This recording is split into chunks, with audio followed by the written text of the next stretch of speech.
Welcome to the Love Lab podcast, a safe place to get real about sex. Whether you're a man, woman, single, or couple, this is the show for you. We are your hosts, Kevin Anthony and Celine Remy, and we are here to guide you to go from good to amazing in the bedroom and beyond. All right, welcome back to the Love Lab podcast. This is episode 131, and it is titled Navigating Hormonal Changes and Perimenopause. All right, before anybody tunes out because they're thinking that they're under 55 years old and not a woman, hang in there with us because this is a very important subject. One of the reasons we really wanted to do this show is because we have personally experienced multiple friends who were very clearly to us going through perimenopause. They had all the classic symptoms, which we're going to talk about, and they were in 100% denial of it. We have a friend, we were telling her this for about 3 years before she finally realized that something indeed was going on and that she needed to address it. And as soon as she addressed it, she had major changes in her life. So this is one of those things that sneaks up on people. They're not even aware that it's happening. And it can have major impacts on the people going through it, their spouses, their relationships, their family life with their children, their physical body. I mean, it's just the changes and the potential repercussions really ripple out through everything. So this is so important. Please stay with us. We have a special guest. We're going to really dive into some really interesting things. And I'm willing to bet that most of the people listening to this do not know any of this. So just to give you some numbers, approximately 40 million American women are going through the perimenopausal transition right now. I'm about to turn 38, and I consider myself going through this change already, just to give you some indication markers of time. Again, it's not something that happens when you like super much later in your 50s. It can happen early, and it does happen sometimes 10 years before the menopause really happens. And so it can be confusing for women, for men. And so today we have a special guest who is going to help to bring some light into the subject. Before we introduce our guest, let's give a big shout out to our sponsor, Power and Mastery. So if you want to join the secret club of men who are great in bed, then check out Power and Mastery at powerandmastery.com. It is the most complete sexual mastery training for men. Whether you want to have harder erections, last longer, or increase your sexual skill, you will find something for you at powerandmastery.com. Today, we have Michele Brookhaus, and she is a classical homeopath in practice for over 20 years. Her passion is women's sexual health and healing. She created a homeopathic lubricating gel for women from this passion. So welcome, Michele, to the Love Lab. Thank you so much. I'm so happy to be here with you today. Awesome. Okay, so I just want to jump right into the questions because this is super fascinating to me. I made a fascinating. Yeah, it really is. So I'm excited to hear them. Well, I made a statement at the beginning of the show that probably most people don't know this information. And the reason why I say that is not to belittle the audience in any way, but it's just an observation that we have from working with clients and just from being in that age group and watching our friends go through a lot of these changes and seeing that they really don't have any idea what's happening. So our first question is, most women don't pay attention to the changes. They wait until it's too late. So the question is, when should women start to pay attention and what should they look for? Yeah, I mean, that's a really, really great question. And I think what makes it most difficult for women and men or anybody is that we don't always know the soup we're swimming in. So we're in this soup of hormones and we're in it. So it's hard for us as individuals to sort of even notice the subtle shifts and changes in our bodies. And hormones affect our emotions so much. It's just amazing. We have this sort of cocktail of hormones that come up and actually can like navigate the waters of our emotions. So I think just being aware of emotions, maybe like you were saying, listen to other people.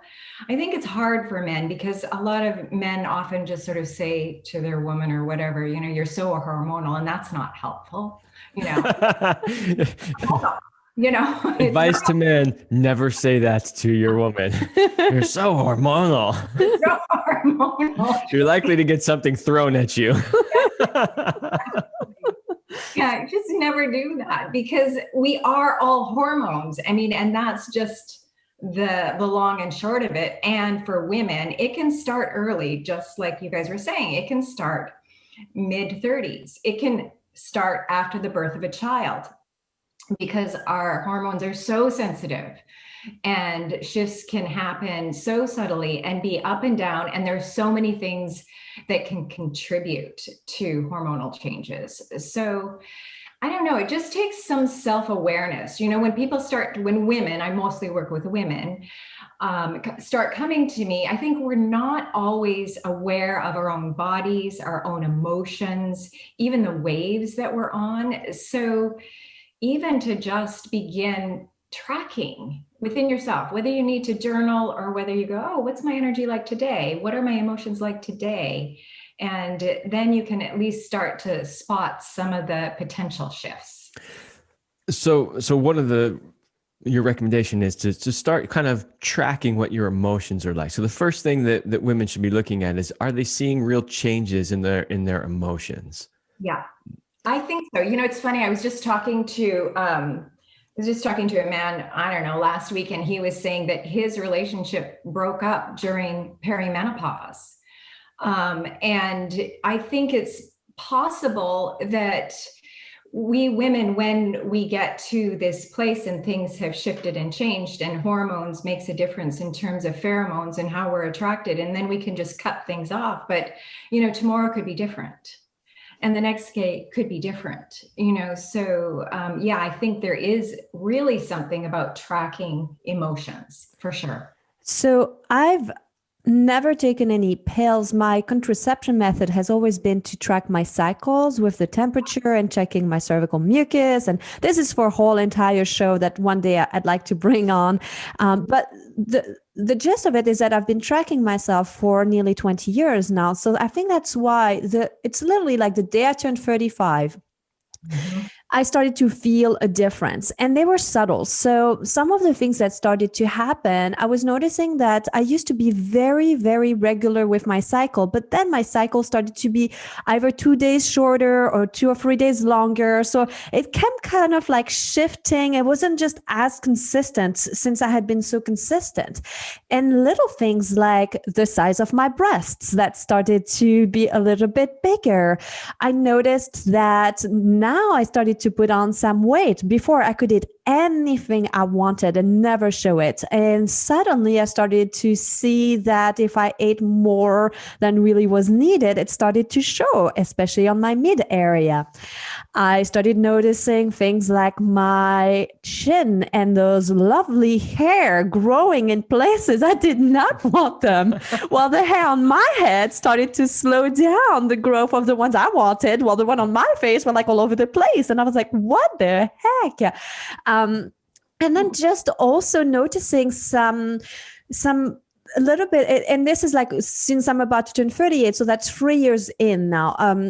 So all of this happened over these 3 years. And another thing I noticed was a difficulty with my emotions. Well, I've always been very balanced. I've never been somebody who's been what you would qualify as hormonal, or that I was PMSing or anything like that. For me, it's always been really good. But I noticed that there were times where I had some brain fog, or I had a more difficult time dealing with anger or like stronger emotion. I felt more overwhelmed, maybe faster.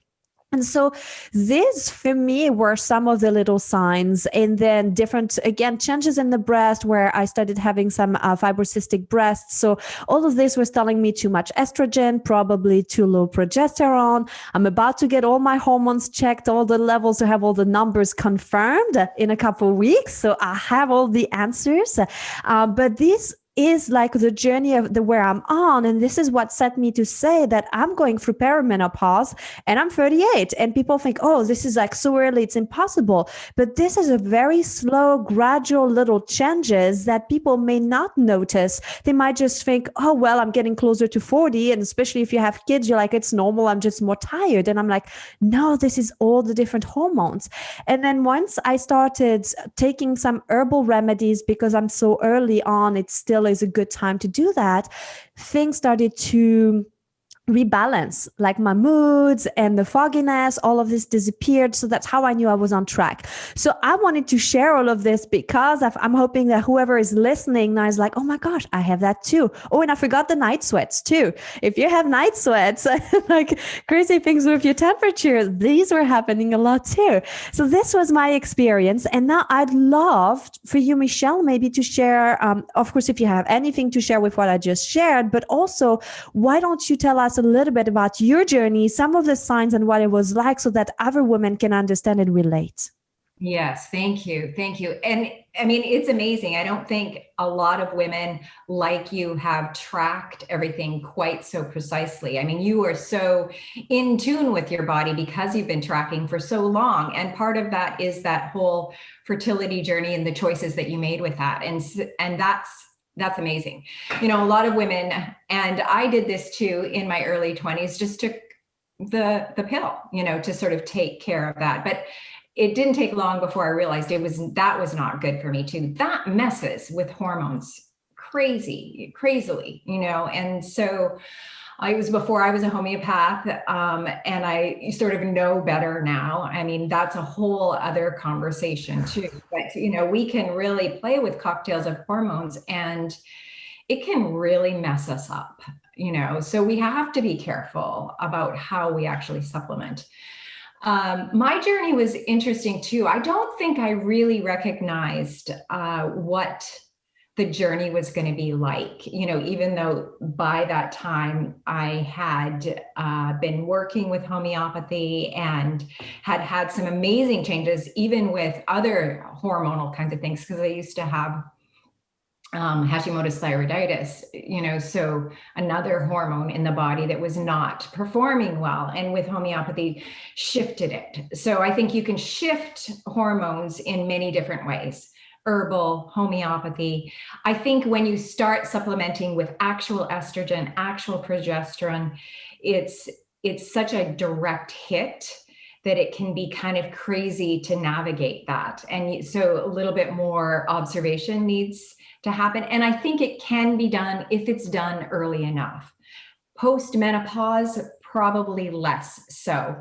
But my journey was, I mean, I noticed I didn't take anything. I just did whatever, you know, I just went through the whole process on my own with some help with homeopathy, with a little bit of help with some herbs and things like that. But I was blown away, just blown away by the experience of going through, you know, the perimenopause and menopause process. But initially, it was like you said, a little bit, my periods weren't as regular. There was a little bit more pain, and I never really had any pain. So that was an interesting thing. When I had hot flashes, I used to do, can't do this anymore because none of us are doing this during COVID times. I used to do Bikram yoga. So sweating, you know, and I did it for 10 years and I was an efficient sweater. So when I went through perimenopause and menopause, when I had a hot flash, I could put my arm on the counter and leave a pool of water on a counter. It was just like amazing. It's just amazing. But it was to just see what the body can do and does. Luckily, I didn't have night sweats, you know, so again, we're all different. And I think that's the other thing about going through this process is that every woman is different. Every woman is different. We're going to have slightly different symptoms that come up. I actually had a frozen shoulder too, which I now believe was part of that whole process. First, I used to dance too, another thing I can't do anymore. And I thought it was being yanked. I thought my shoulder just got yanked by a, particularly aggressive partner or something, and something got pulled. But, this frozen shoulder that then moved to the other shoulder. And I've heard since that other women have had this too. Seems like a weird symptom, but it could be part of the whole perimenopause, menopause experience as you're making those shifts and changes.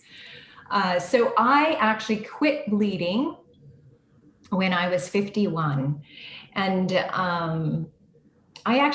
I kind of grieved the whole process. I know a lot of women can hardly wait till they're done bleeding, but there's just a whole other shift that happens with hormones when you're done bleeding.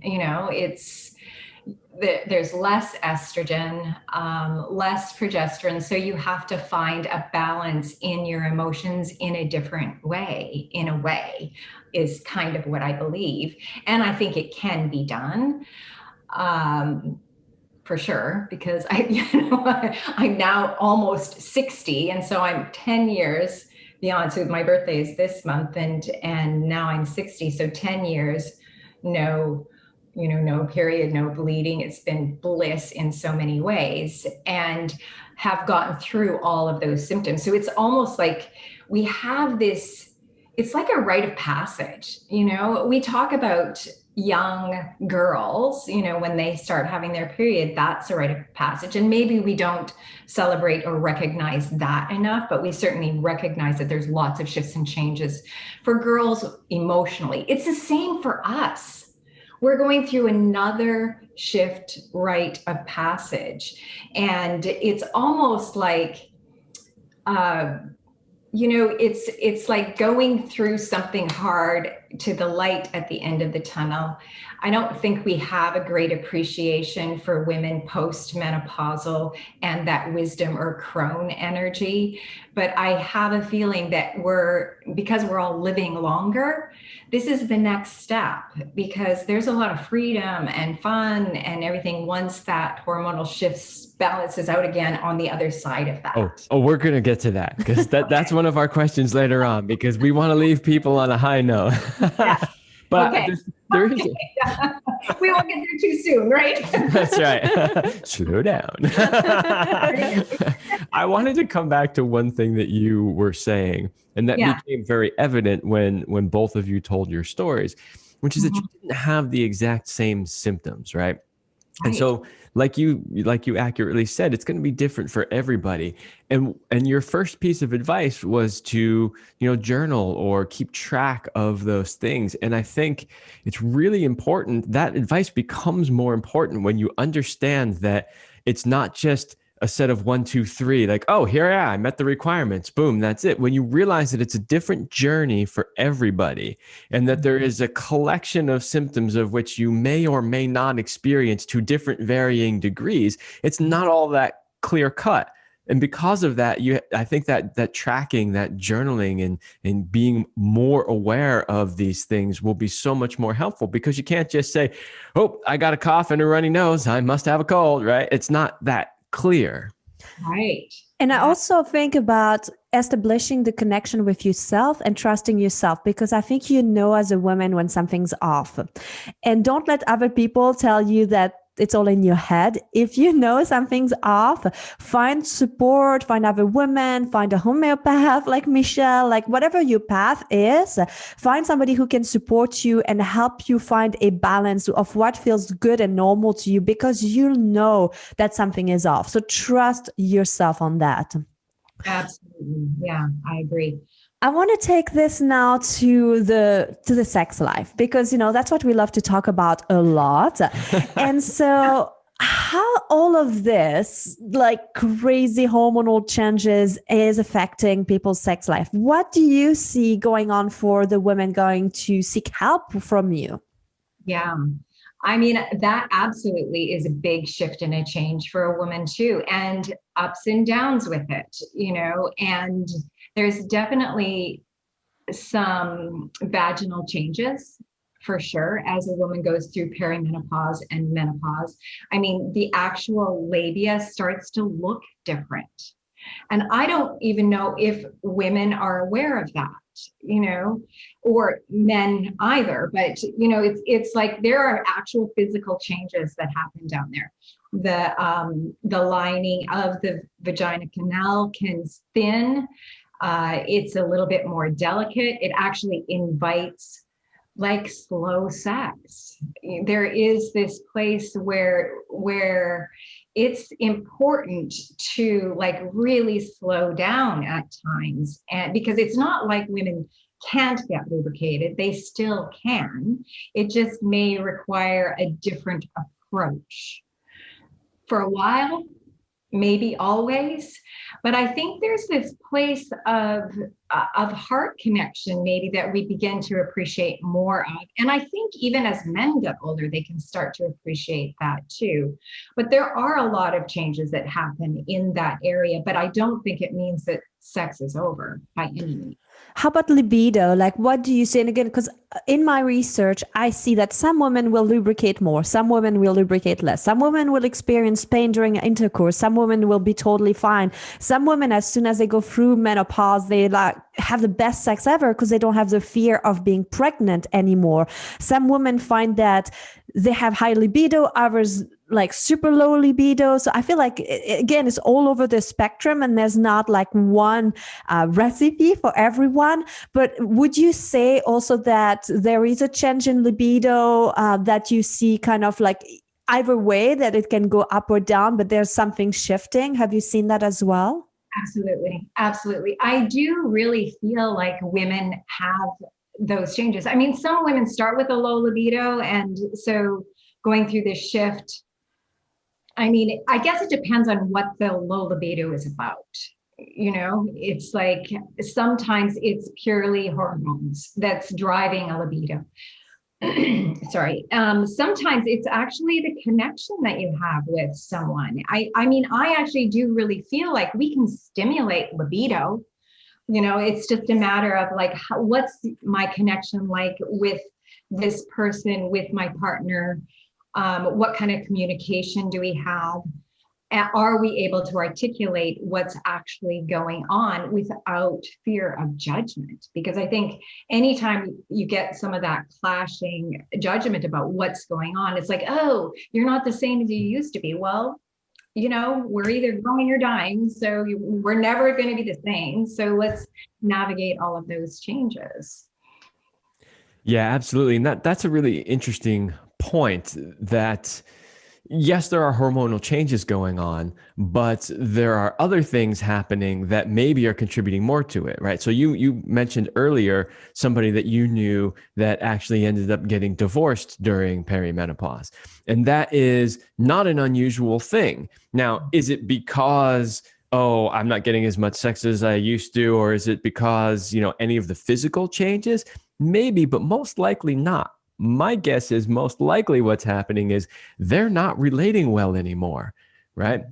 She maybe is having a lot of different emotional changes due to the hormonal changes. Maybe she doesn't know how to deal with those, so she's not acting in a way towards her partner that's very loving and kind. He's on the other side, taking offense to everything that's happening and not understanding that she's going through these hormonal changes, and then he's firing back, right? And so now you've got this constant How are you gonna get any sort of libido going in that type of a situation? You also forgot the scenario, Kevin, where finally the woman is finding her voice and she's no longer willing to put up with the crap that she's put up all this life, and she's putting her foot down and she's saying, I don't want this crappy sex no more. You're ever going to love me, adore me, and like do these things that really make me feel like a beautiful queen that I am, or I'm going to get a man who does that. I don't know what you're talking about. Yes, that is another thing where it may be, if a woman has been repressed, she's finally like, all right, I'm done with this shit. Yeah, I think physiologically speaking, you can't hold it back anymore, because it's like that's what perimenopause does. actually, because there's more testosterone. Women, we actually can feel, I mean, if we're going to keep on with this whole chemistry place of it, there is more testosterone because we're not being ruled so much by the estrogen and progesterone. And if you think about it, testosterone is that masculine, go for it, I'm going to tell it straight like it is. So, they're getting a dose of their own medicine, and maybe not like quite so much. Yeah, but here's the interesting thing about that. I'm really glad that you brought that up, because as men get older, their testosterone levels are going down. So now women are getting older, their estrogen levels are going down, their testosterone levels are going up. So we talk a lot on this show about polarity, about how you would need to have that polarity in a relationship. So what you're actually seeing here now is you're seeing that polarity becoming unpolarized as he becomes less testosterone dominant and she becomes more, and they start moving more towards the middle. And now you've got clashes, right? Exactly. And I don't think that's the end of the world, but it's great to know that maybe hormonally that's exactly what's happening. But I agree with you. I do believe there needs to be a polarity. So how do you create that polarity in other ways, For sure. And, I would suggest, because this is stuff that we teach all the time when it comes to polarity, but if you notice that that's happening as a woman, you try to do your best to relax into your feminine. And as a man, you have to do your best to step up your game and be that strong masculine that she wants and needs. Mm-hmm. Mm-hmm. So now that we're talking about the men, it's a perfect segue into the question about how do you think a man can help a woman going through the hormonal changes? Oh, that's a great question. Because really, wouldn't it be nice to have someone to help you go through that rather than be combative with you? I told the men they needed to listen to this show. This is guys, this is gold right here. Turn everything off and listen to this. Because it's a dance. I think there is this, maybe just remembering that you're in a dance with your partner. And maybe she is trying to lead a little bit at times. And so either, I like what you said, like coming up more strongly, holding that masculine in a stronger way so that you can invite her to sort of relax a little bit, or maybe allowing that sort of that testosterone or that masculine in her to come up and then just move with her with it. And I think, there's a fine line here with this. So just take some of this with a grain of salt, but giving some feedback. I think you negotiate that ahead of time, that it's okay. I just want to give you some feedback about what I'm experiencing, about your emotions right now. So maybe just actually create a partnership as she's navigating all these hormonal changes, like go into partnership with her. If she's keeping track of her emotions and things like that, you can, ask her to invite your feedback about that. Oh, this is how I'm experiencing you right now. How are you feeling? So I do think that there's a way to support a woman through this. And then we can feel held. There's something about being held in all of that, because it's kind of crazy making at times. Really, it can be. And I don't think that men actually recognize that all the time. I'm going to blanket statement that I don't think men really recognize that. They have an expectation of how they have been with their woman, experienced their woman. Men, I think this is general broad strokes, don't always like change. And this is actually an invitation to change, so. Absolutely. As a man, because we are generally very stable in our hormones, and the changes that we do experience are slow and subtle generally. Right. So it is really hard for us to understand what it is that you as women are going through. And so, that piece of advice really is to try to be more compassionate and understanding. And that's a challenge for a lot of guys, because but what the hell? It doesn't make any sense to us. We want to pull our hair out and be like, what the hell is going on? Right. But you really, Yeah, you really have to take a step back and have some compassion and realize that this isn't just because she's a bitch or, she wants to be that way. In fact, a lot of times women are like, I know I'm being this way and I don't want to be this way and I can't fucking change it. Like, that's the feedback that a lot of women have. Right. And I also wanted to add the piece about the sexuality, that if your woman is asking for something different, like, please pay attention, like the slowing down in the lovemaking, maybe more foreplay, maybe some more gentle, maybe less genital focused intimacy and more heart focused. Give her, if you want your sex life to stay thriving, give her the kind of sex she wants and needs so that she'll seek it and want it. Otherwise, if you keep doing the old way, she's going to stop and you're not going to get any. And then the relationship's going to take a big nosedive, not in the right direction. So remember that it's really important, and just to be willing to try new things. And it doesn't mean you're a bad lover. Like Michele said, sometimes we do have the thinning of the tissues that makes it that we have more pain or discomfort during the love making. But it doesn't mean we're not attracted to you, we're not loving you, we're not wanting sex. It's just the body is working differently. So we're not working against it, we're working together towards that common goal of that connection and that intimacy. It's an amazing invitation, actually, if you think about it, because we have so many erogenous zones. A woman's body is full of them. And if you're used to sort of doing the same thing over and over, especially when you're younger and you start this relationship, like, this becomes an invitation to go, well, what happens if I just caress her neck for a little while? There could be such fun in this exploration, in this new phase. You may find some things out about each other that you don't know at all, some things about her and her body. So, I think the best advice is just to be curious. If we can keep our curiosity up about our partner, whether it's about what's going on in their body and, is this spot a great spot?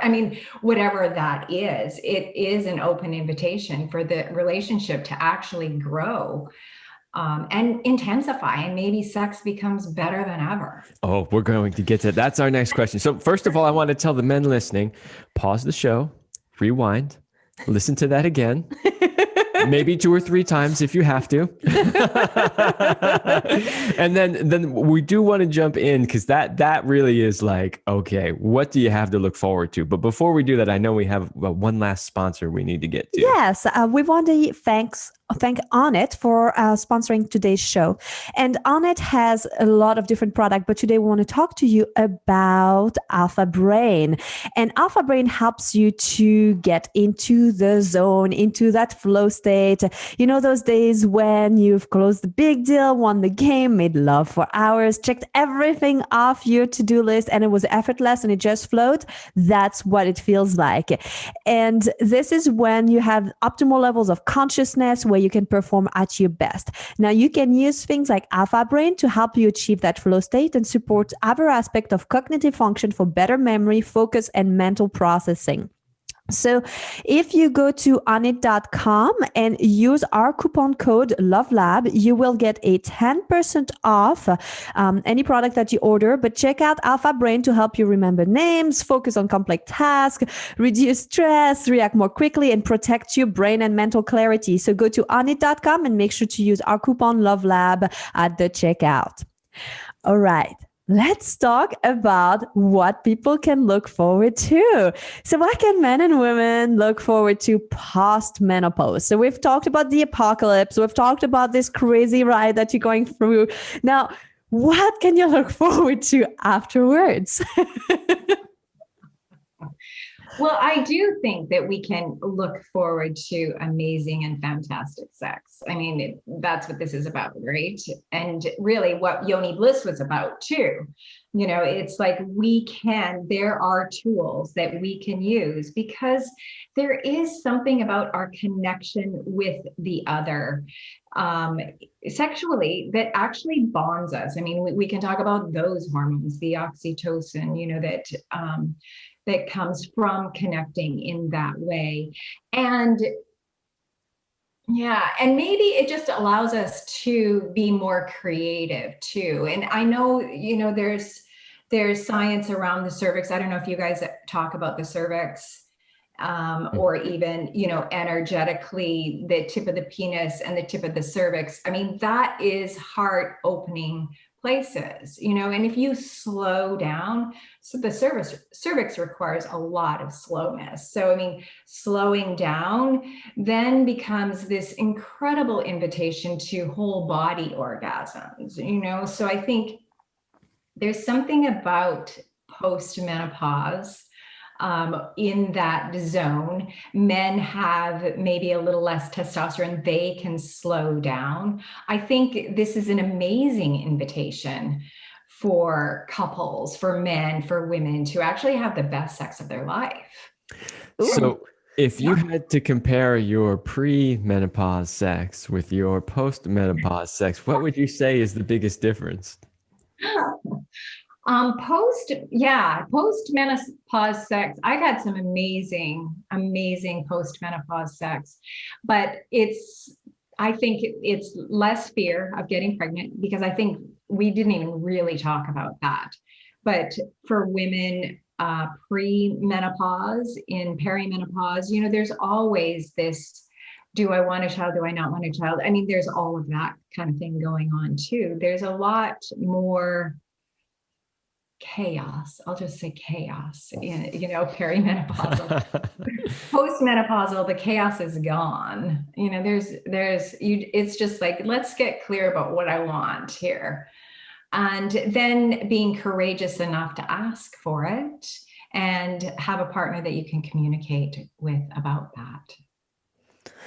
All the great recipe for great sex, the communication, the confidence, and just taking the time to be in your body. I'm going to write a new blues song. Instead of the thrill is gone, it's going to be the chaos is gone. It's going to be a happy blues song. The chaos is gone. So I know that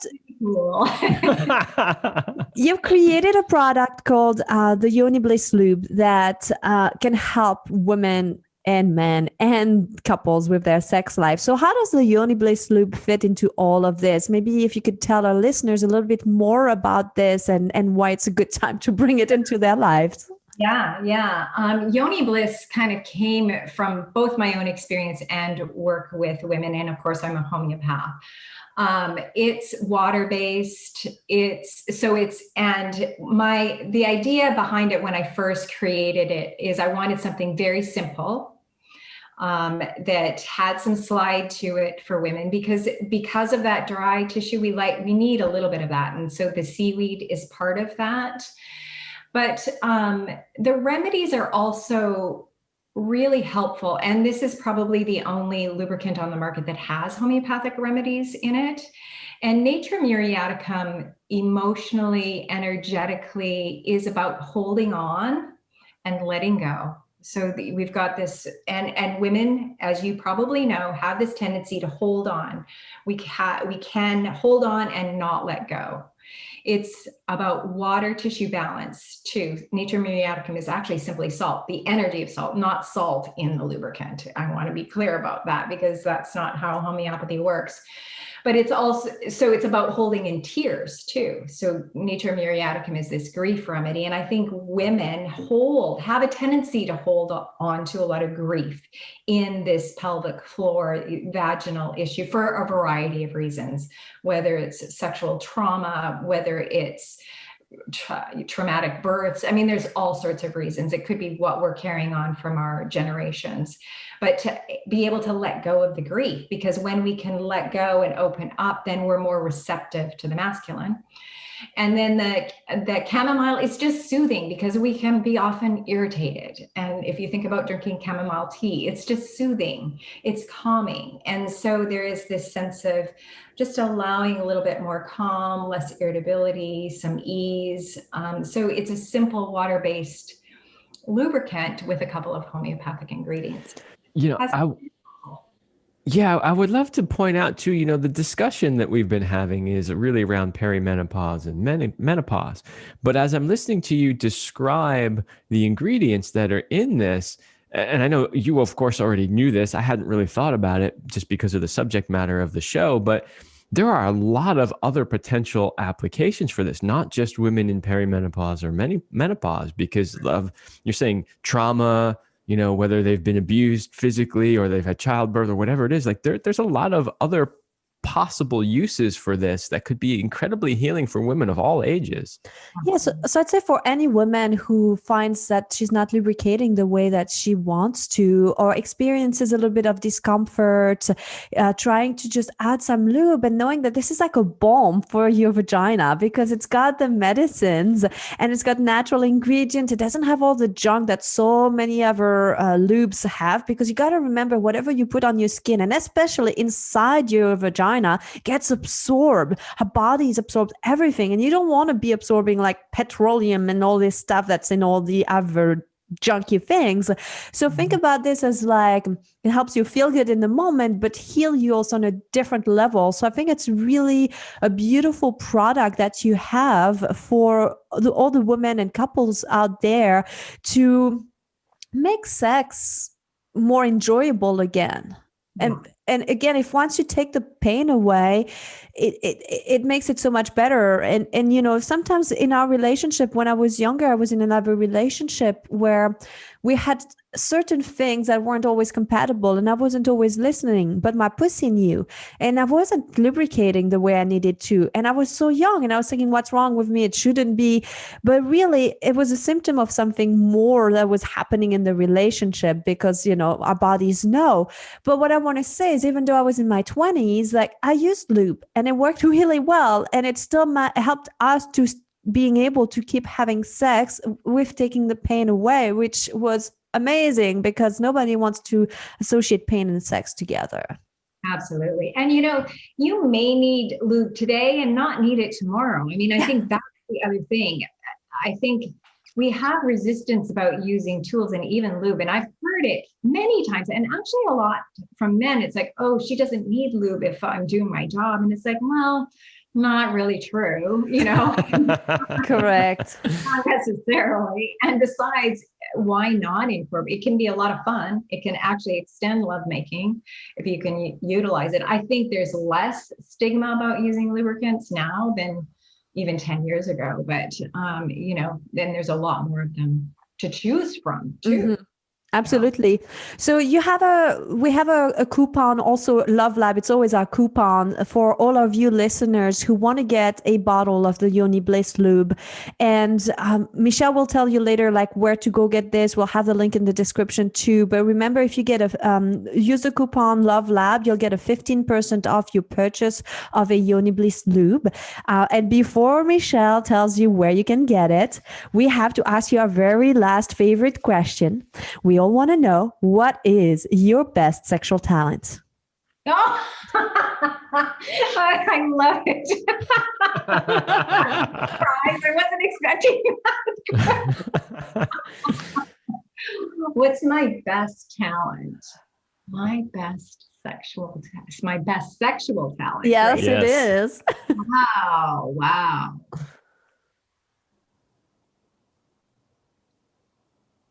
That's a great question. I'm going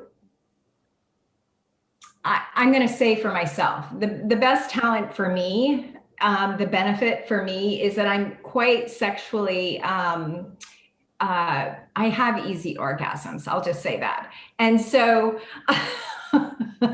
I have favorite ways to get there, but it's really nice to sort of get the juices going quite quickly. And so I'll say that's my challenge. She comes easily and quickly on demand. Nothing wrong with that. I mean, it can be over quickly. on, but there's multiple of those, Yeah. Well, that's the beauty of being a woman, right? Is you have as many as you want. Just keep going till you don't feel like going anymore. Man, this loop is working. You cleared out all the trauma from your pelvic floor. Now you're rocking those orgasms.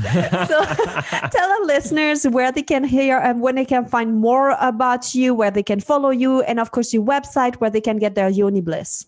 Beautiful. Yes. My website's yonibliss.com, YONIBLISS.com. That's where you can find the lubricant. You can find different articles about why does my lube burn, or, different things like that.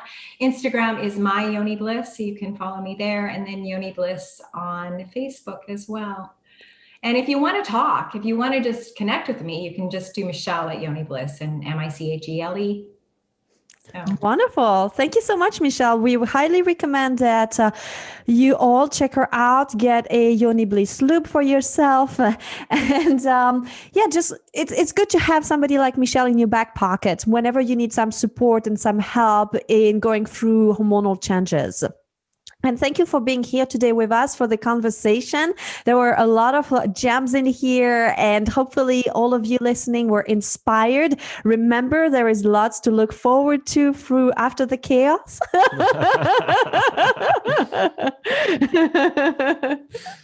All right. Thank you again for being on the show.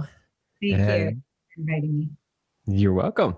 All right, everybody. That's all the time we have for this episode, and we will see you next week.